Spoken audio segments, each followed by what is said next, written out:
Bismillahirrahmanirrahim. Assalamualaikum warahmatullahi wabarakatuh.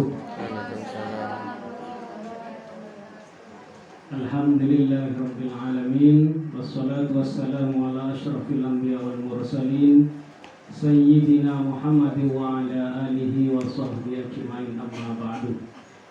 Yang saya hormati Bapak Ibu peserta diseminasi budaya positif yang sudah hadir di tempat ini, yang saya hormati pemateri kita yaitu Ibu Aprilia Elisa SPD, GGP Angkatan ke-9, asal SMP Negeri 1 Kalianget, Kabupaten Sumeneb. Puji syukur alhamdulillah kita panjatkan kehadirat Allah Subhanahu wa taala, di mana siang hari ini alhamdulillah kita semua bisa mengikuti kegiatan diseminasi dengan baik. Salawat dan salam mudah-mudahan tak terjulah limpahkan kepada junjungan kita Nabi besar Muhammad sallallahu alaihi wasallam. Bapak Ibu yang saya hormati, marilah sebelum acara diseminasi ini dilanjutkan, marilah acara ini kita buka dengan pembacaan Bismillah bersama-sama. Bismillahirrahmanirrahim. Terima kasih kami sampaikan. Bapak Ibu yang saya hormati, budaya positif memang harus ada dan berkembang, bahkan menjadi karakter di tempat kita ini, di sekolah SMP Negeri 1 Kalianget, agar supaya apa? Cita-cita pendidikan yang telah dicanangkan oleh Ki Hajar Dewantoro bisa berhasil lebih baik, berhasil maksimal dengan diawali budaya positif yang ada dan harus dilakukan di lembaga kita. Oleh karena itu, untuk memahami materi ini akan dijelaskan oleh pemateri di siang hari ini kepada Ibu Aprilia Elisa SPD, CGP Angkatan ke-9 dari SMP Negeri 1 Kalianget. Waktu kami aturkan. Terima kasih Bapak. Terima kasih atas kehadiran Bapak dan Ibu sudah meluangkan waktu untuk ada dan membersamai saya dalam penyebaran pemahaman budaya positif, yaitu mengenai modul 1.4. Di sini saya akan menjabarkan beberapa, tapi saya ingin melakukan icebreaking terlebih dahulu. Boleh Bapak dan Ibu? Boleh. Ya. Saya mohon Bapak dan Ibu berdiri.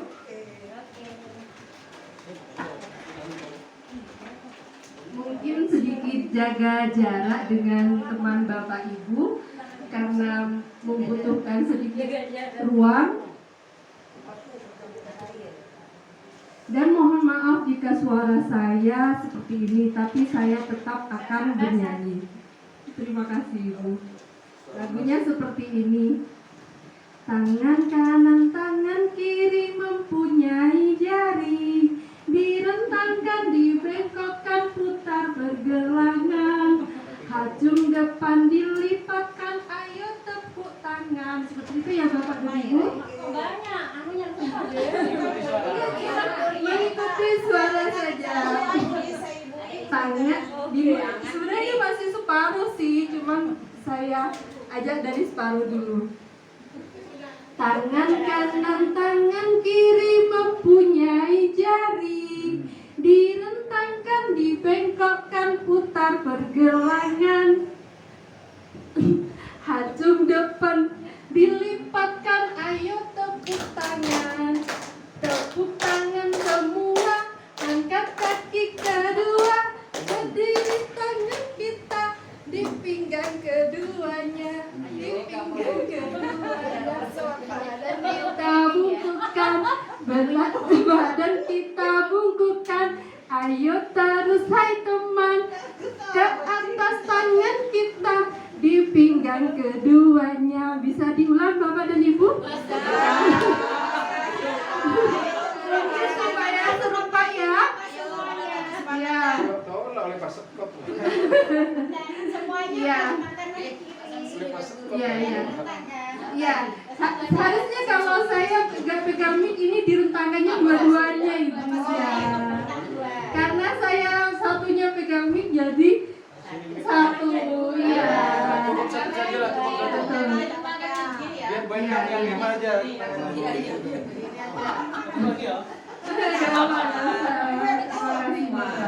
Ya bisa dimulai ya baik.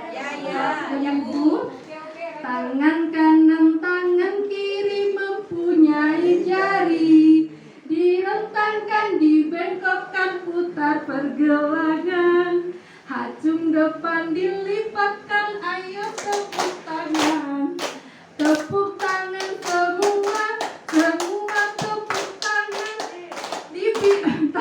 Tangan ke atas di pinggang keduanya. Badan kita bungkukkan, berdiri wahai teman, diputar keduanya. Ya seperti itu Bapak dan Ibu, terima kasih.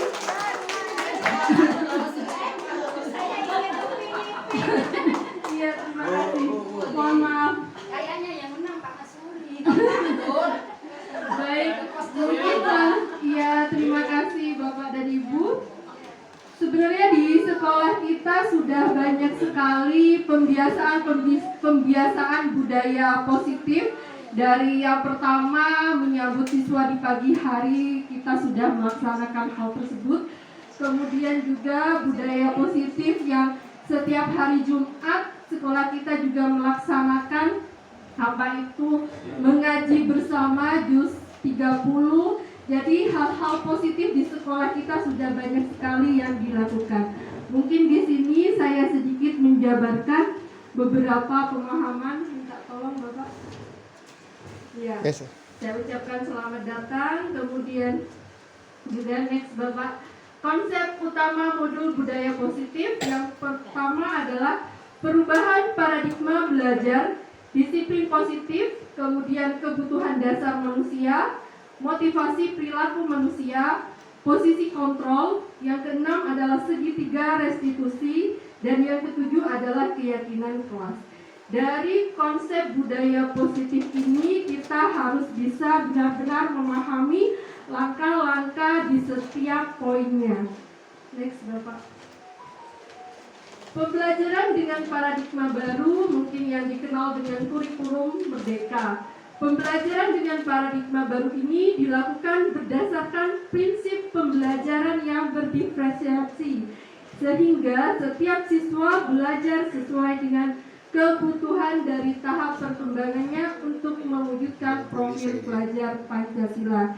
Seperti Bapak dan Ibu ketahui, ada 6 dimensi pada profil pelajar Pancasila. Yang pertama yaitu beriman dan bertakwa kepada Tuhan Yang Maha Esa, kemudian juga berkebinekaan global, yang ketiga adalah mandiri, kemudian keempat adalah bernalar kritis, dan yang keenam adalah kreatif, dan yang kelima adalah bergotong royong. Jadi dimensi tersebut tidak bisa kita hilangkan satu persatu. Semuanya memiliki peran dalam menentukan bagaimana profil pelajar Pancasila seperti yang kita inginkan. Lanjut Bapak. Kemudian di sini tentang disiplin positif. Mendengar kata disiplin mungkin Bapak dan Ibu sudah tidak asing lagi. Disiplin positif merupakan salah satu cara penerapan disiplin yang bertujuan untuk menumbuhkan kesadaran serta memberdayakan anak untuk melakukan sesuatu tanpa paksaan, ancaman, dan hukuman. Kemudian, sebagai manusia memiliki kebutuhan dasar yaitu terdiri dari 5. Yang pertama, bertahan hidup.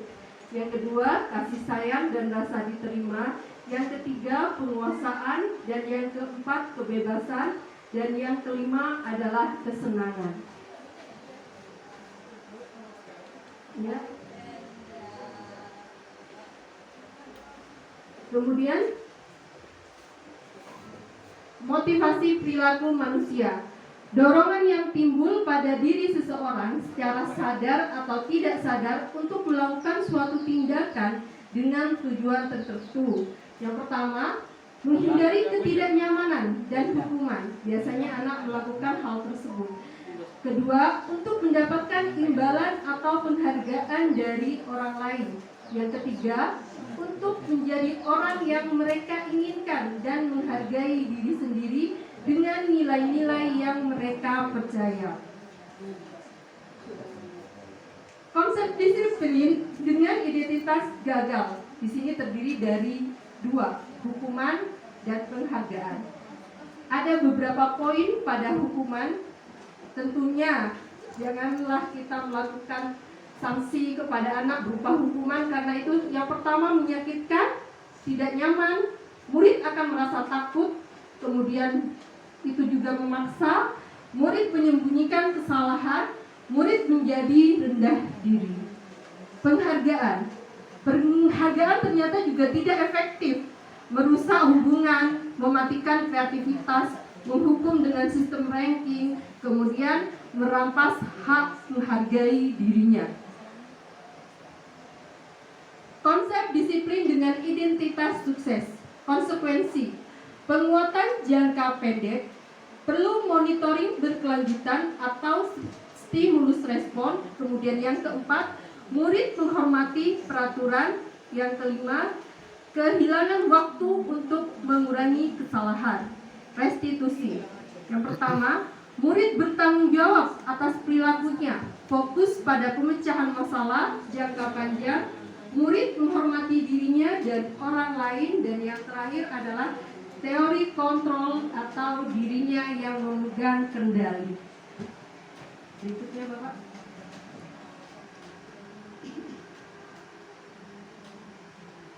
Konsep disiplin pendekatan restitusi.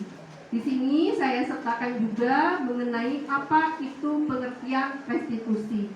Restitusi adalah proses menciptakan kondisi bagi murid untuk memperbaiki kesalahan mereka sehingga mereka bisa kembali pada kelompok mereka dengan karakter yang lebih kuat. Ciri-ciri dari restitusi adalah bukan menebus kesalahan, namun belajar dari kesalahan. Kemudian memperbaiki hubungan. Yang ketiga, tawaran bukan paksaan. Yang keempat, menuntun untuk melihat ke dalam diri. Dan yang kelima, mencari kebutuhan dasar yang mendasari tindakan. Kemudian fokus pada karakter bukan tindakan. Ya, Bapak. Berikutnya. Ada lagi? Oh iya, di sini saya sebentar. Di sini saya punya link YouTube saya, Bapak, mengenai problem.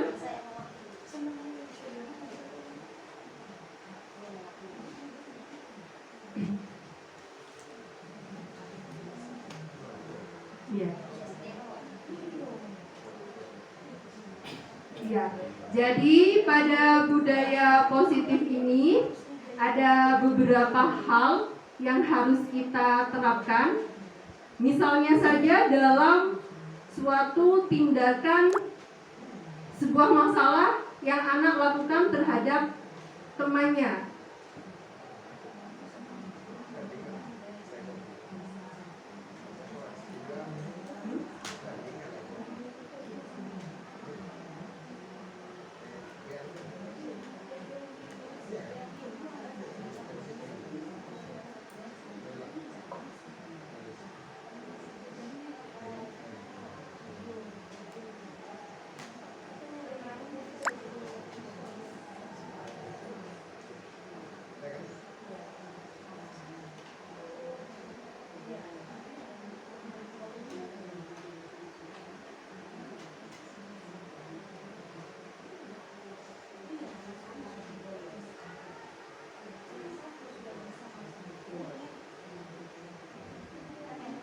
Assalamualaikum warahmatullahi wabarakatuh. Salam guru penggerak. Motivasi intrinsik. Kedua, saat perilaku memenuhi suatu kebutuhan tetap sukses. Yang ketiga, jangan mengkritik murid yang sedang mengalami identitas gagal. Di sini ada beberapa permasalahan atau kasus. Membuat kesalahan sesuatu yang wajar. Kedua, manusia tidak ada yang sempurna. ketiga, kita bisa memperbaiki masalah. Yang keempat, saya tidak menanyakan kesalahannya, tetapi fokus pada memperbaiki masalah yang dihadapi. Kemudian yang terakhir, apakah saat ini kamu tengah menjadi orang yang baik untuk dirimu sendiri? Validasi tindakan yang salah. Yang pertama, berdasarkan prinsip perilaku berupaya memenuhi suatu kebutuhan tertentu. 2. Guru akan bergeser dari pemikiran stimulus respon menjadi proaktif. 3. Mengenali dan mengakui kebutuhan murid ini dapat memperbaiki hubungan dengan murid. 4. Pertanyaan atau pernyataan yang disampaikan dengan nada suara tidak menghakimi atau tidak memojokkan. Pertanyaan yang pertama misalnya, kamu bisa saja bertindak lebih gegabah lagi dari ini. Kemudian yang kedua, kamu bukan melakukannya tanpa sesuatu alasan tertentu. Yang ketiga, kamu melakukannya karena mempertahankan sesuatu yang penting. Yang keempat, mungkin kamu bisa mempelajari suatu perilaku baru yang lebih efektif. Bersediakah kamu mempelajarinya? Tahapan yang ketiga yaitu menanyakan keyakinan. Yang pertama, termotivasi intrinsik. Kedua, saat perilaku tervalidasi dan identitas sukses telah stabil, maka murid telah siap mengaitkan keyakinannya dengan tindakan yang salah. Di sini ada beberapa pertanyaan. Yang pertama, sebagai keluarga atau kelas, apa yang kita yakini? Kedua, nilai-nilai apa yang telah kita sepakati? 3. Seperti apa gambaran sebuah kelas yang ideal bagi kamu?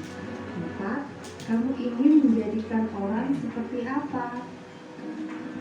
Di sini saya memiliki kasus, yaitu yang pertama, ketika jam pelajaran matematika, jika murid kelas 7H bertengkar dengan Noktah, teman sekelasnya, jika memarahi dan mengejek dengan kata-kata yang tidak pantas, bahkan sampai menggebrak mejanya Noktah. Hal tersebut membuat proses pembelajaran menjadi terganggu atau tidak kondusif. Mari kita simak bersama skenario kasus 1.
Saya berdiskusi lewat Zoom menyelesaikan masalah dengan baik. Saya harus bersabar dan dapat mengendalikan diri dan harus menghargai dan menghormati orang lain.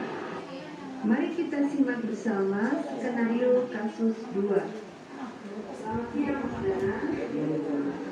Saudara sudah tidak membawa tugas dan pelajaran. Apakah dengan sering tidak membawa tugas dan tugas dengan sebuah kesalahan? Sebuah kesalahan adalah hal yang manusiawi. Apakah ketika saudara tidak membawa tulis, paket, kemudian saudara merasa baik, baik, sekarang kita fokus pada memperbaiki kesalahan yang kita lakukan. Mas Danang sering tidak membawa buku paket ataupun buku tulis pasti memiliki alasan. Kenapa? Karena saya tidak ada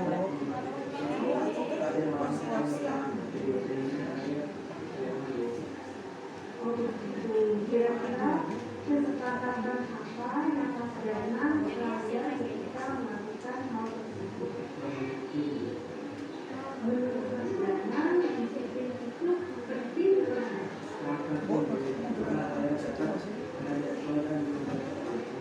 Betul sekali. Dengan disiplin akan membuat kita lebih bertanggung jawab lagi dengan kewajiban kita. Sikap yang baik sudah kami tunjukkan dengan meminta maaf. Sekarang apa yang akan kamu lakukan untuk membuat kamu lebih baik lagi?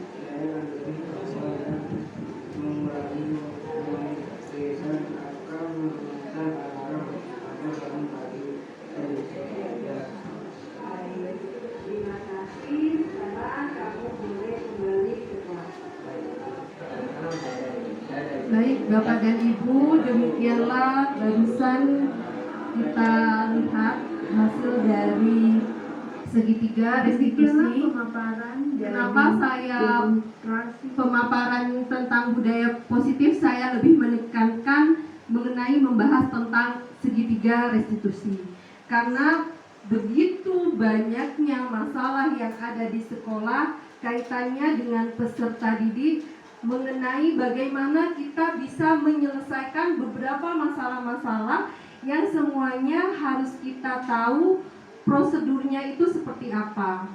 Jadi kita tidak hanya langsung menghakimi anak, kenapa anak-anak tersebut berbuat seperti itu.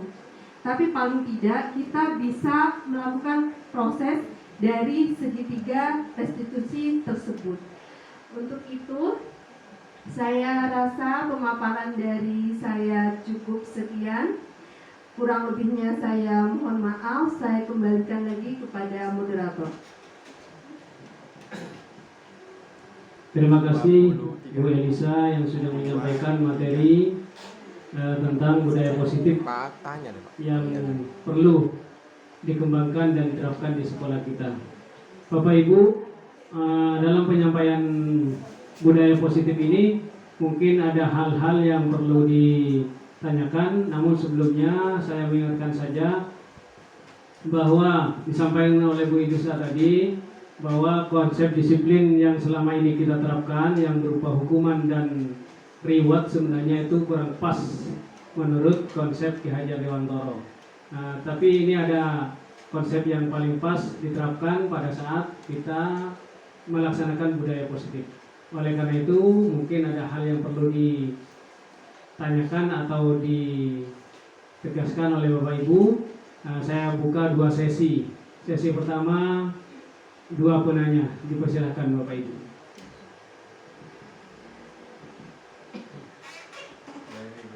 Bu Eni, yang kedua sambil berjalan ya. Oh ini Bu Tuti. Bu Eni yang pertama. Nah, sambil menunggu yang lain, Bu Eni bisa dilanjutkan tanpa Bu Elvi yang kedua ya.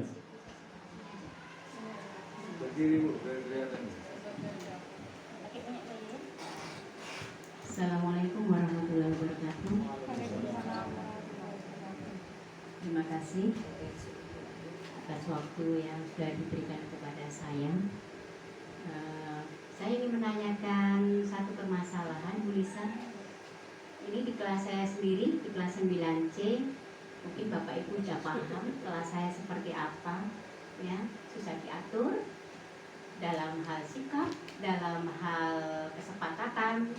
Nah, kebetulan di sini di kelas 9C kita sudah mengadakan waktu pertama masuk ada kesepakatan kelas.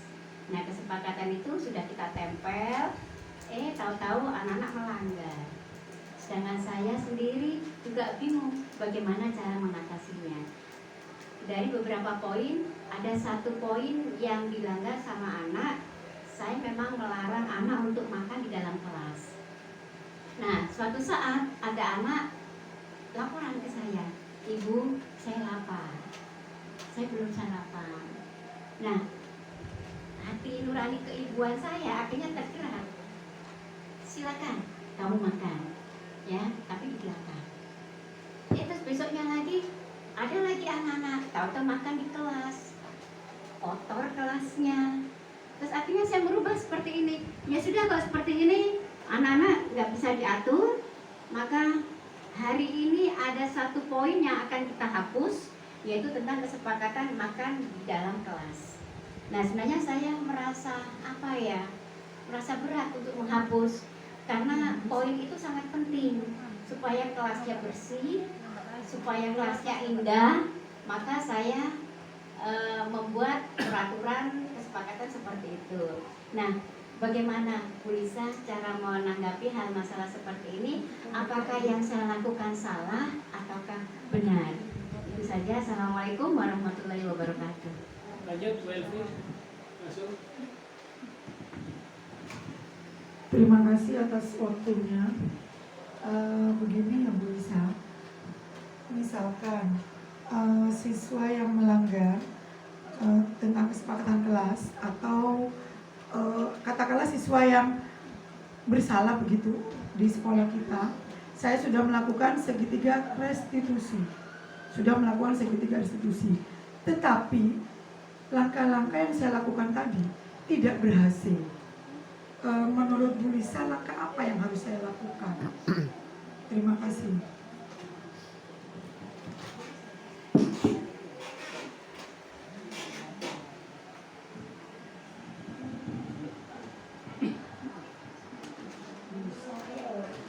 Bapak Ibu, ada dua pertanyaan. Yang pertama dari Bu Eni. Nah, di sini pengalaman Bu Eni sudah diawali dengan pembuatan keyakinan kelas yang disepakati bersama anak-anak. Namun di dalam perjalanannya ada anak yang melanggar poin-poin tertentu, sehingga diputuskan oleh Bu Eni untuk menghilangkan poin kesepakatan awal. Nah, saya kira menurut saya ini yang bodoh tentang restitusi. Perda saja insya Allah bisa di cancel, Bu. Jadi nanti biar penjelasannya Bu Elisa, bagaimana langkah Bu Elisa untuk mengatasi atau melihat kejadian seperti itu dibenarkan apa salah, atau nanti penghapusannya di akhir semester atau di akhir tahun itu mungkin. Kemudian yang kedua, ini dari Bu Elvi, beliaunya sudah melaksanakan segitiga restitusi untuk mengatasi permasalahan-permasalahan yang terjadi di kelasnya. Namun walaupun sudah dilakukan, anak itu masih melanggar juga. Jadi langkah apa yang paling tepat menurut Bu Lisa terhadap atau menghadapi anak yang seperti itu? Nah, ini waktu saya berikan kepada Bu Lisa. Terima kasih pertanyaannya Ibu Eni sama Ibu Elvi. Begini, bagaimana jika misalnya ada suatu kelas yang melanggar kesepakatan tersebut, padahal kesepakatan tersebut dibuat bersama. Jadi Bapak dan Ibu sebelum membuat kesepakatan kelas tentunya harus mengambil poin-poin apa saja yang akan disepakati untuk dijadikan kesepakatan kelas yang nantinya akan menjadi keyakinan kelas. Jadi setiap poin misalnya tidak makan dan minum di kelas atau boleh makan dan minum di kelas. Apakah mereka setelah sepakat mereka meyakini bahwa mereka meyakini tidak akan makan dan minum di kelas tersebut? Jadi tidak menyepakati harusnya semua terlibat dan harusnya semua sepakat bahwa yang ada di kesepakatan kelas akan menjadi keyakinan kelas. Jadi Bapak dan Ibu bisa pastikan tidak memberatkan warga kelas tersebut. Kalau memang 1-2 anak ada yang tidak mau di awal, sudah cuma dia takut atau diam saja ketika misalnya ditanya, mungkin memang akan dampaknya seperti itu. Mohon maaf Bapak dan Ibu. Jadi ketika kita membuat kesepakatan kelas, tentunya dari absen 1 sampai absen 32, misalnya terdiri dari 32 anak, semuanya benar-benar terlibat. Tidak hanya pengurus kelasnya saja yang membuat kesepakatan tersebut. Jadi bagaimana kita untuk mengajak anak berani meluangkan apa yang menjadi inspirasi mereka. Oh, saya nggak mau Bu, saya misalnya tetap saya mau makan dan minum di kelas misalnya. Kemudian setelah disepakati hal tersebut, barulah anak-anak semuanya juga ditanyakan mengenai keyakinan kelas. Dari beberapa poin-poin, misalnya ada 8 poin yang akan ditempel di kelas untuk menjadi kesepakatan kelas yang nantinya akan menjadi keyakinan kelas mereka. Dari absen 1 sampai absen 32 pun akan meyakini yang menjadi kesepakatan tersebut akan menjadi keyakinan mereka. Jadi tidak ada yang istilahnya yang nantinya 1-2 hari akan berubah. Walaupun kesepakatan kelas dan keyakinan kelas ini sewaktu-waktu Bu, ini kayaknya nggak cocok sudah Bu, beberapa bulan anak-anak banyak melanggar. Hal tersebut bisa dirubah dan bisa diperbaiki demi kesepakatan bersama lagi. Jadi harus membuat kesepakatan ulang. Walaupun kita sebagai wali kelas kok dirubah-rubah sih, berarti anak-anak ternyata kebutuhannya di situ masih belum mencakup apa yang menjadi kesepakatan tersebut. Mungkin di sini juga ada beberapa kebutuhan dasar manusia. Tentunya sebagai anak mereka banyak sekali memiliki kebutuhan. Di sekolah kita beragam peserta didik dari kalangan mana saja, dari latar belakang orang tua juga yang berbeda. Otomatis bagaimana kita menyikapi anak-anak kita, tentunya dengan selalu mengevaluasi, mungkin juga merefleksi apa yang terjadi setiap harinya. Jadi memang kesepakatan kelas dan yang akan menjadi keyakinan kelas itu tidak baku dan tidak bisa pakai misalnya 1 tahun harus seperti ini, tidak. Tergantung bagaimana kebutuhan kelas tersebut. Mungkin seperti itu Ibu. Ya. Mungkin bisa berlanjut ke pertanyaannya yang Bu Elvi ya Bapak. Oh iya, ya. Saya pun pernah melakukan yang seperti Bu Elvi laksanakan ketika saya menghadapi karakter anak yang memang mungkin punya keistimewaan berbeda dengan temannya. Ketika saya melakukan restitusi 1 kali, saya tanyakan baik-baik, tapi saya tetap mengerem diri saya tidak boleh. Hukuman itu atau nada keras yang saya akan sampaikan sebelum saya ikut CGP, mungkin saya sebagai guru sedikit, maaf tanda kutip, saya arogan, saya ini guru, jadi harus paling tidak disegani lah, ditakuti. Alasan saya mungkin dulu seperti itu, tapi sekarang tidak. Ketika anak melakukan kesalahan, saya ikuti beberapa tahapan, 3 tahapan. Yang pertama adalah menstabilkan identitas. Kenapa anak tersebut itu melakukan kesalahan? Saya dengarkan dulu. Kemudian setelah itu validasi.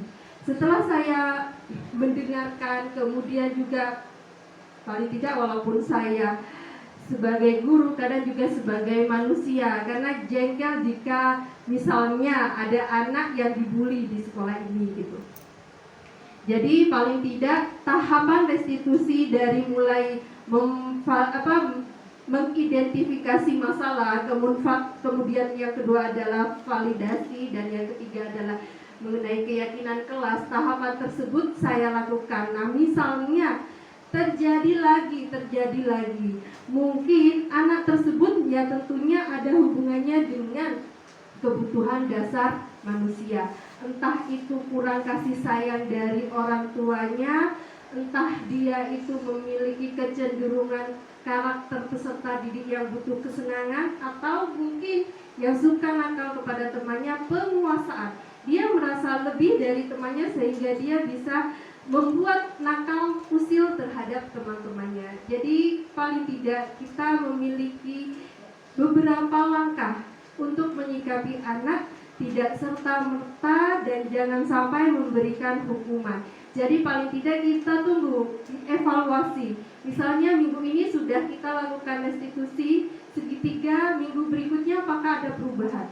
Misalnya masih saja mungkin kita perlu pendekatan. Jadi kebutuhan dasar anak ini apanya sih yang kurang dari background keluarga mungkin. Atau mungkin kita perlu hal yang lain, berkolaborasi dengan guru BK misalnya.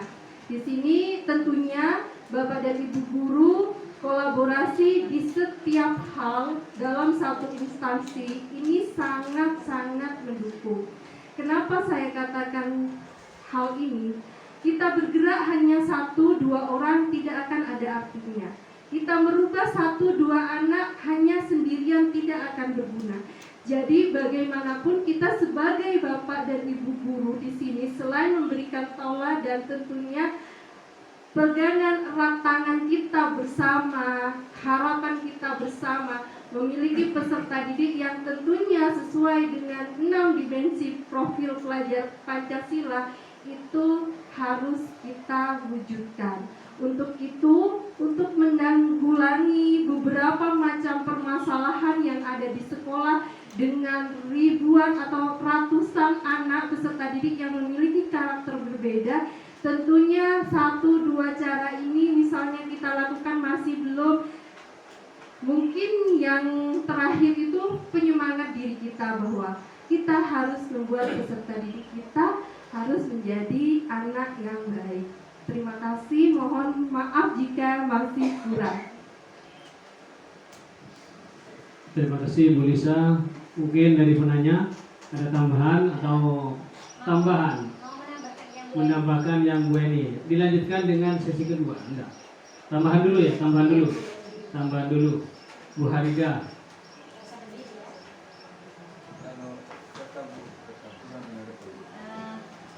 Ini hanya menambahkan saja. Sebenarnya untuk membuat kesepakatan kelas itu kita harus juga memikirkan, misalnya seperti ini. Di kantin sekolah ini artinya disesuaikan dengan keadaan sekolah. Di kantin sekolah tidak ada tempat duduk untuk anak-anak makan. Jadi di mana mereka untuk makan? Apakah mereka akan berdiri makannya? Nah, maka seandainya kita mengambil inisiatif untuk tidak makan di kelas, saya kira itu kurang bagus menurut saya. Karena kenapa?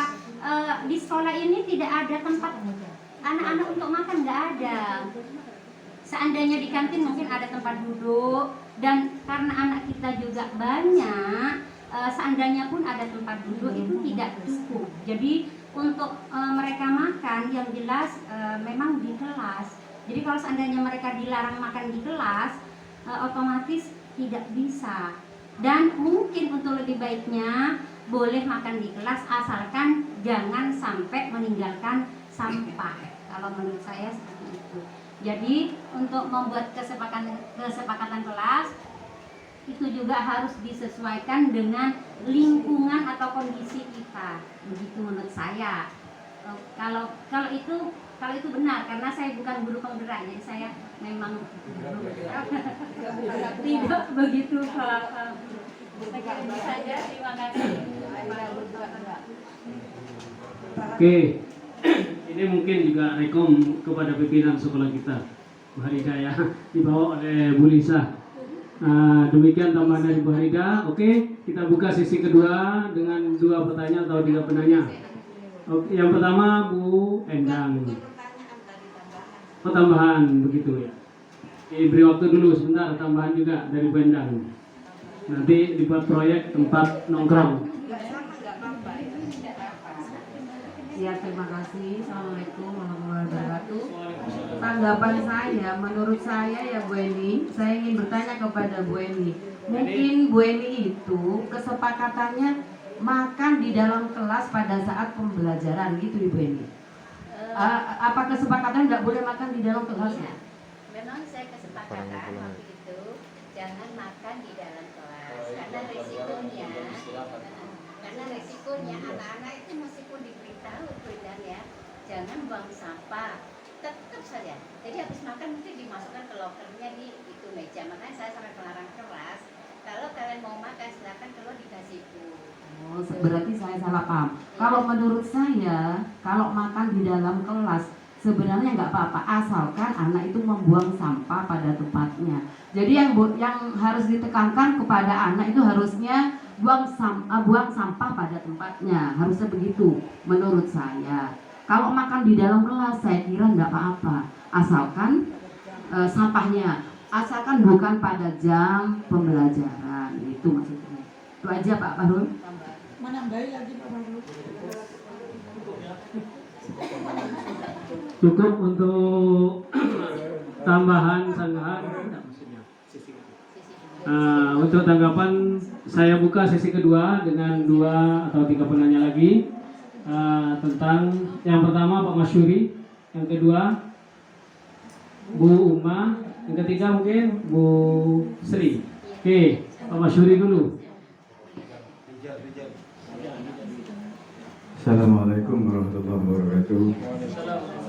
Terima kasih kepada Pak Fahrul telah berikan kesempatan kepada saya untuk menyampaikan unek-unek saya dalam kegiatan ini.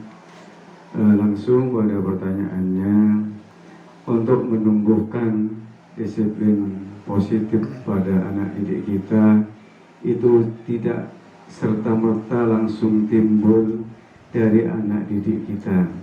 Jadi faktor eksternal berupa teguran maupun ancaman dan lainnya itu perlu menurut saya.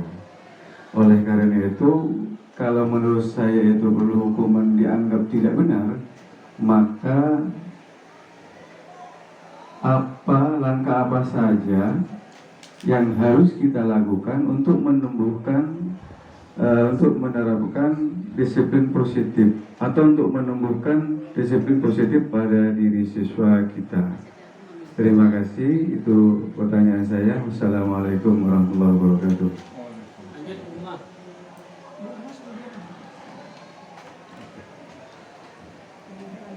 Terima kasih. Assalamualaikum warahmatullahi wabarakatuh. Bismillahirrahmanirrahim. Yang saya tanyakan mengenai tentang restitusi segitiga ini ya, mengenai tentang masalah siswa.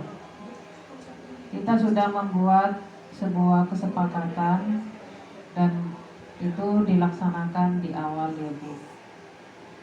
Terus umpamanya kayak kesepakatan itu sudah berjalan dengan beberapa bulan dan itu masih dilanggar oleh siswa.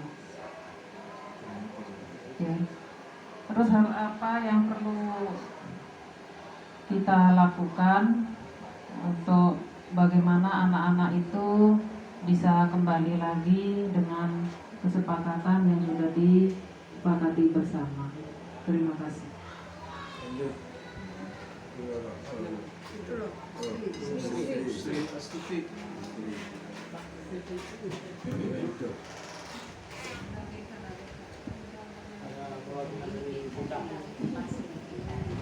kasih. Assalamualaikum warahmatullahi wabarakatuh. Saya masih tentang hukuman dan penghargaan. Itu di benak saya itu masih bertanya-tanya. Hukuman itu kan ada di sekolah kita, termasuk tata tertib. Ada salah satu anak itu dengan adanya penghargaan. Penghargaan itu setahu saya tidak harus berbentuk barang atau apa. Ujian itu termasuk penghargaan. Ada salah satu murid yang dihargai dengan ujian, penghargaan ujian, maka anak itu termotivasi jadi lebih anak yang baik.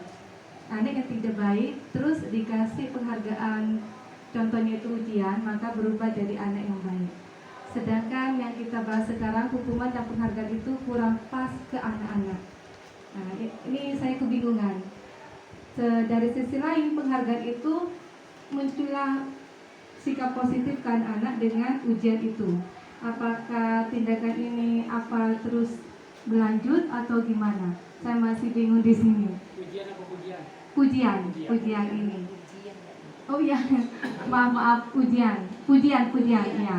Karena tipenya anak itu berbeda. Ada yang suka memang hadiah, ada yang pujian. Ternyata yang saya hadapi banyak pujian itu yang bikin anak itu interaksinya kuat. Tapi dari itu aja dulu, dari pertama ya itu munculnya sampai sekarang ya kita sebagai guru memang harus pantau anak. Alhamdulillah anak itu berubah, tapi dengan penghargaan itu, gimana pandangannya, sedangkan hukuman dan penghargaan itu kurang pas kan anak. Itu aja. Terima kasih.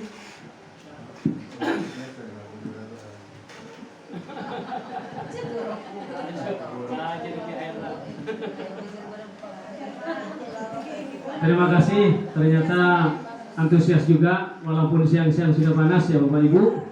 Ini Bu Elisa ada 3 penanya di sesi kedua ini. Yang pertama dari Bapak Masyuri, yang beliau sebenarnya berpendapat untuk mendisiplinkan anak ini juga butuh teguran dan hukuman yang mungkin selama ini kita lakukan juga. Namun di budaya positif ini ternyata teguran, hukuman itu tidak cocok untuk menumbuh kembangkan kedisiplinan anak. Nah, langkah apa yang bisa dilakukan untuk mendisiplinkan anak terhadap anak yang suka melanggar itu? Kemudian yang kedua dari Bu Uma, sebenarnya pertanyaan Bu Uma sudah ditanyakan Bu Elvi di sesi pertama tadi kayaknya. Sudah dilakukan restitusi segitiga, tapi masih melanggar juga. Ini juga langkah apa yang bisa dilakukan. Nah, kemudian yang ketiga dari Bu Sri. Bu Sri beranggapan bahwa selama ini yang dikatakan untuk mendisiplinkan anak itu sudah menggunakan hukuman dan penghargaan, dan menurut Bu Sri penghargaan itu sudah berdampak positif kepada anak dan anak bisa merubah perilakunya menjadi lebih positif. Namun di dalam budaya positif ini hukuman dan penghargaan itu masih kurang pas. Jadi langkah yang seperti apa yang pas dan bisa diterapkan di sekolah kita dengan berbagai karakter anak? Demikian 3 pertanyaan Bu Elisa untuk ditanggapi. Terima kasih Bapak dan Ibu atas pertanyaannya. Yang pertama saya jawab pertanyaan dari Bapak Masuri. Mungkin sebelum saya jawab, bolehkah saya bertanya Pak Masuri? Boleh. Waktu Pak Masuri sekolah pernah dihukum? Pernah. Karena apa Pak? Naik pagar ya. Berarti kejadiannya sudah berapa tahun Pak? Sekitar 35 tahun, tapi Pak Masuri masih terekam, masih teringat. Sanksinya kalau boleh tahu waktu itu apa Bapak? Berdiri 20 jam. 2 jam. Rasanya bagaimana Bapak? Selain penat? Iya. Pasti ada rasa yang lainnya. Menyesal Bapak? Iya. Jadi kenapa kita saat ini dengan kurikulum yang baru ini kita tidak diharapkan lagi memberikan hukuman? Karena dengan memberikan hukuman itu sepanjang masa akan terus terekam kepada anak. Walaupun mungkin ada yang berpendapat dengan seperti itu tidak akan mengulanginya lagi, tapi dampak negatif hal tersebut selain yang dirasakan Pak Masuri tadi, tentunya akan merubah Pak Masuri yang biasanya mungkin seandainya Pak Masuri tidak pernah mendapatkan hukuman tersebut, tapi Pak Masuri diperlakukan melalui 3 tahap segitiga restitusi tersebut, mungkin Pak Masuri saat ini jauh lebih baik dalam segala hal pola pikirnya. Jadi dampak hukuman, ancaman kepada peserta didik ini luar biasa Bapak dan Ibu, membuat kerdil peserta didik kita. Karena apa? Faktor dari luar yang membuat anak berubah menjadi mau baik gitu, tapi bukan dari dirinya sendiri. Untuk itu diharapkan kita tidak melakukan ancaman atau hukuman. Bagaimana caranya?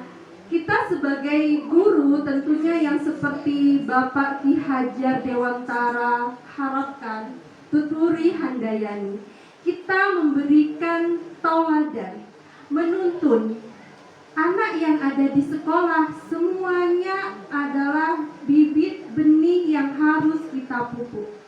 Mereka tidak bisa apa-apa kalau tidak kita yang memberikan sesuatu yang baik.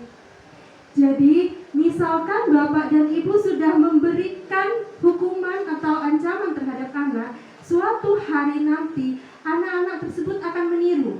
Ketika misalnya menjadi guru atau menjadi kakak kelas, melihat hal sesuatu yang menurut dia salah, langsung, oh seperti ini aja, soalnya saya pernah seperti ini.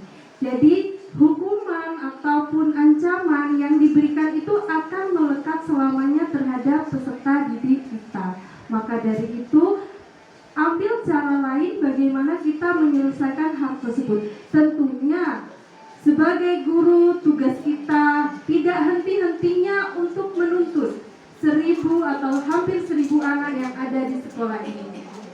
Mungkin seperti itu, Bapak.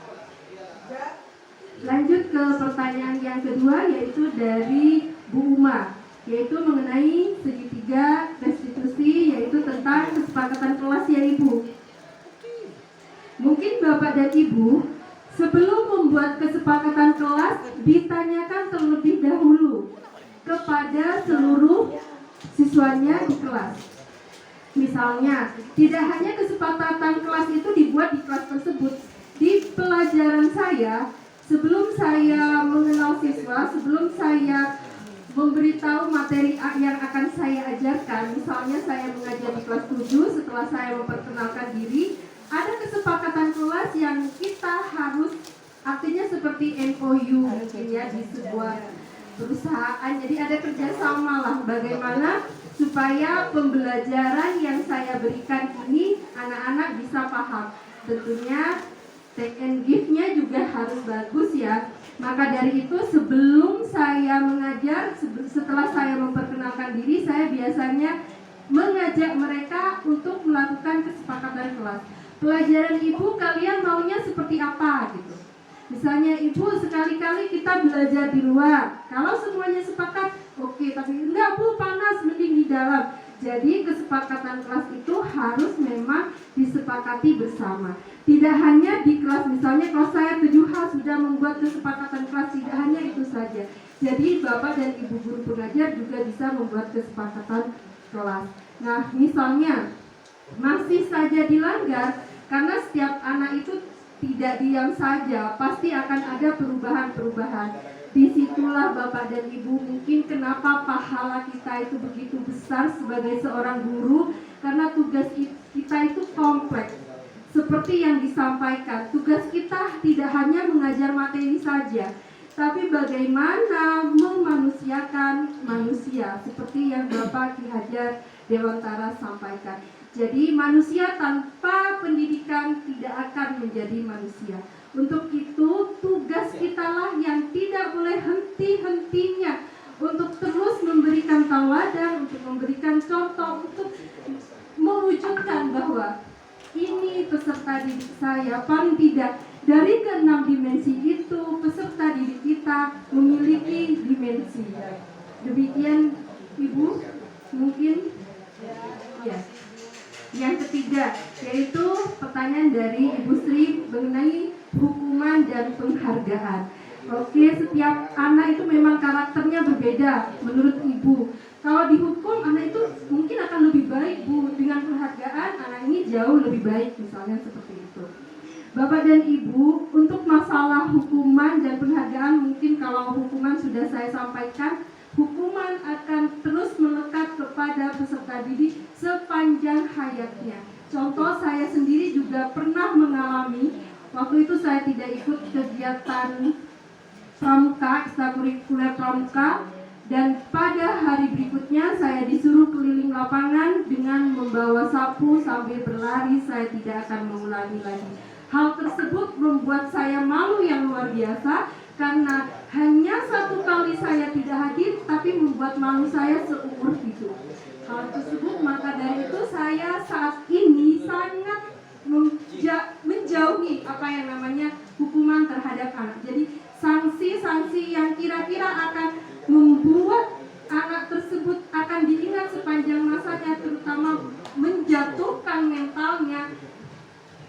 tidak akan pernah saya lakukan.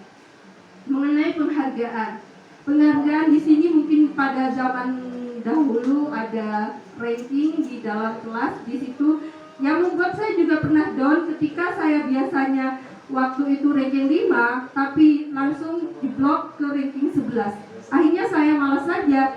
Kenapa? Di atas saya ranking 4, 3, 2, 1 itu belajarnya biasa-biasa saja dan hasil pada saat ulangan juga biasa-biasa saja. Kemudian saya takut untuk berprotes kepada guru. Akhirnya saya malas saja dan mungkin dampaknya adalah ranking 11 tersebut. Untuk itu kenapa dijauhi dengan kita memberikan penghargaan.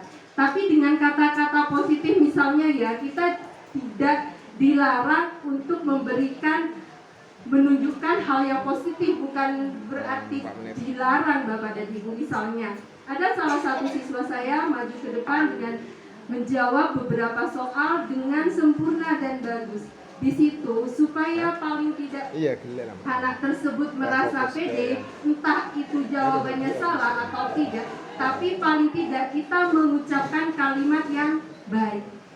Kenapa? Seperti yang tadi saya sampaikan, apa yang kita ucapkan, apa yang kita lakukan, itu pasti akan dinilai oleh peserta didik kita. Anak-anak sekarang pintar. Ketika guru melakukan, oh Bu Nana, maaf, oh Bu Nana putu, oh Bu Nana, disitulah dia akan berbicara seperti itu juga kepada temannya. Jadi sebisa mungkin upaya pembiasaan positif ini kita lakukan.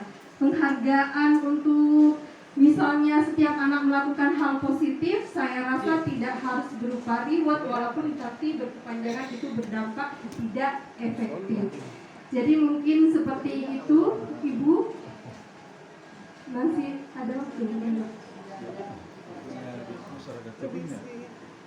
Kurang 3 menit. Demikian tanggapan dari Ibu Lisa mengenai pertanyaan sesi kedua. Ada waktu masih ini, satu penanya lagi mungkin saya buka sebelum ditutup dan disimpulkan. Kesimpulan. Oke. Atau mungkin dari Bapak Ibu ada masukan-masukan, harapan, budaya positif apa yang seperti disampaikan tadi oleh Bu Harida dan Bu Endang sudah cukup ini masukan kepada Bapak Kepala Sekolah sebagai pimpinan di sekolah ini. Ada satu lagi benar. Oke, Pak Haryono, satu.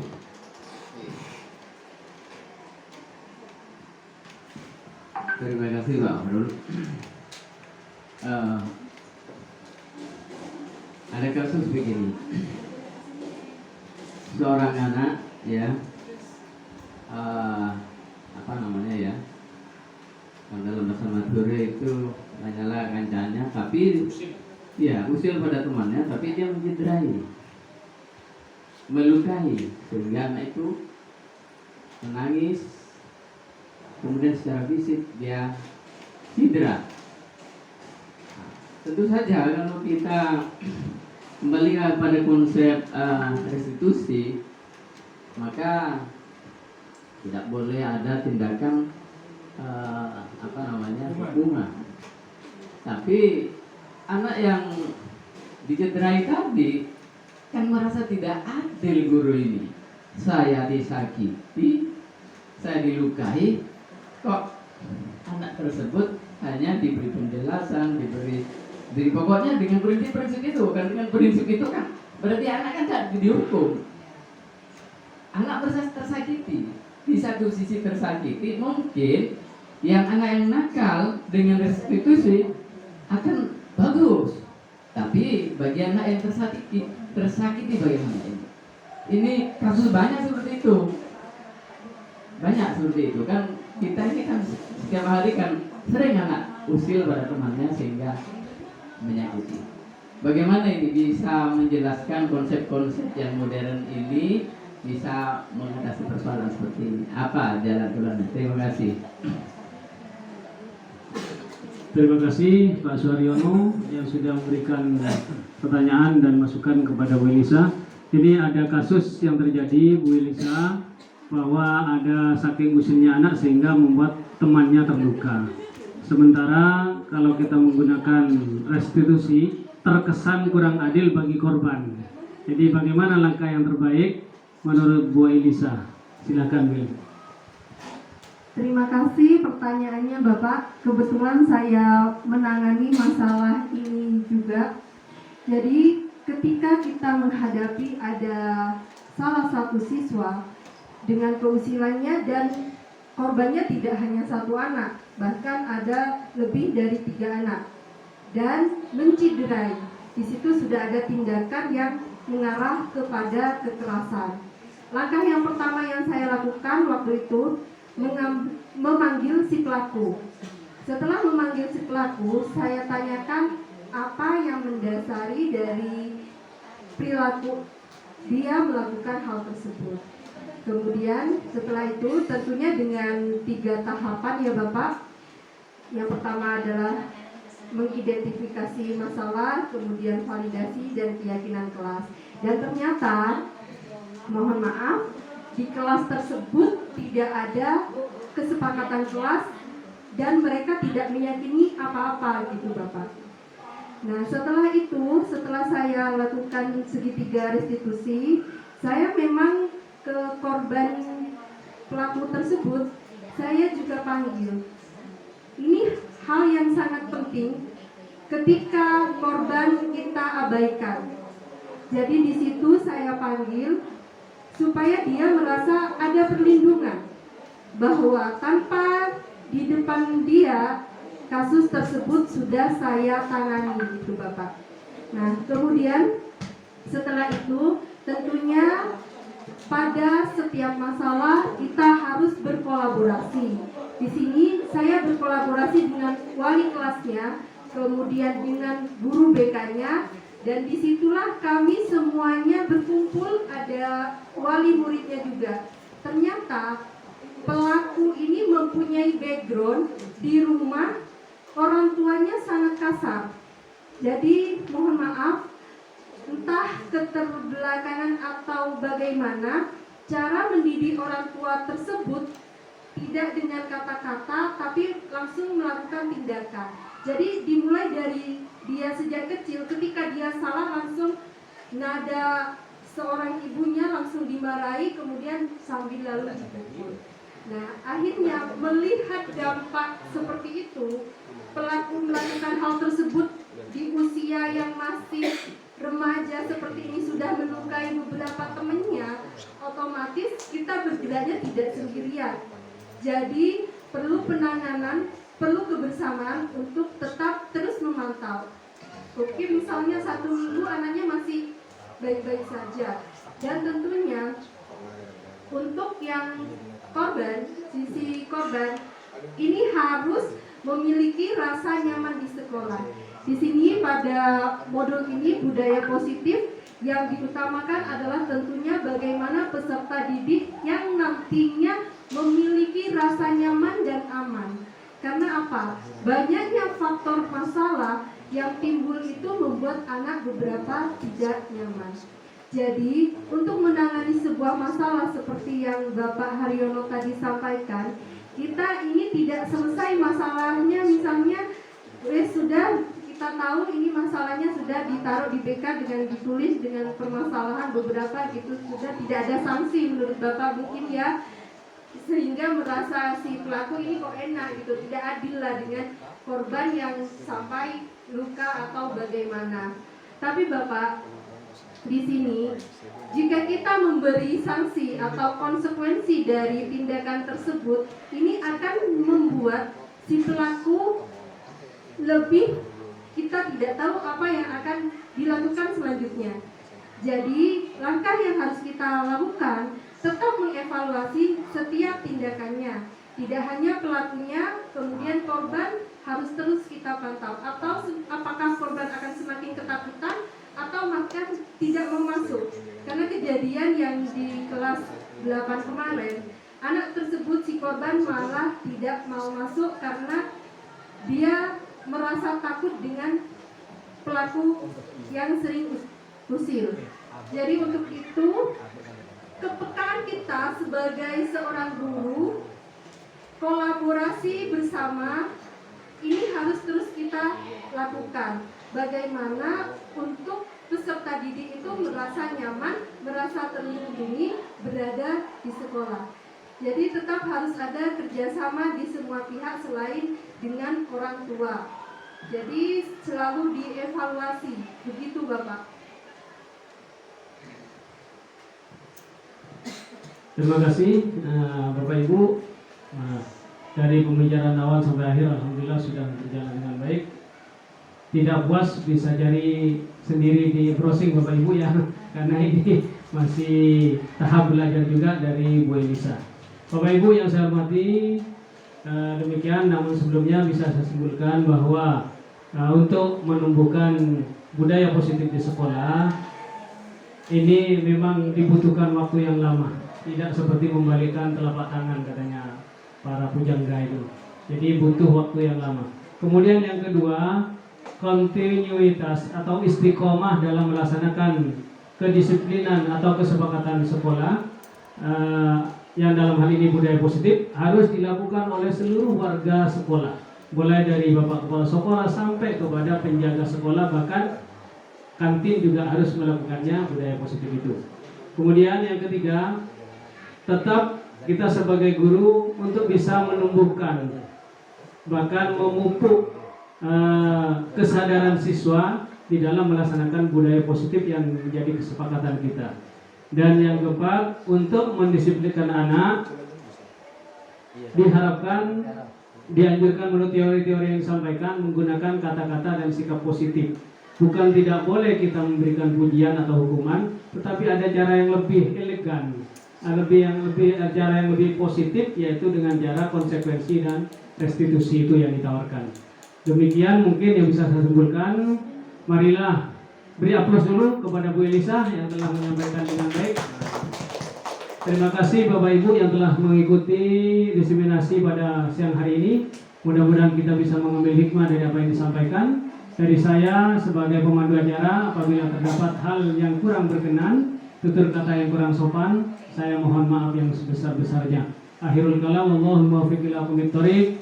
Wassalamualaikum warahmatullahi wabarakatuh.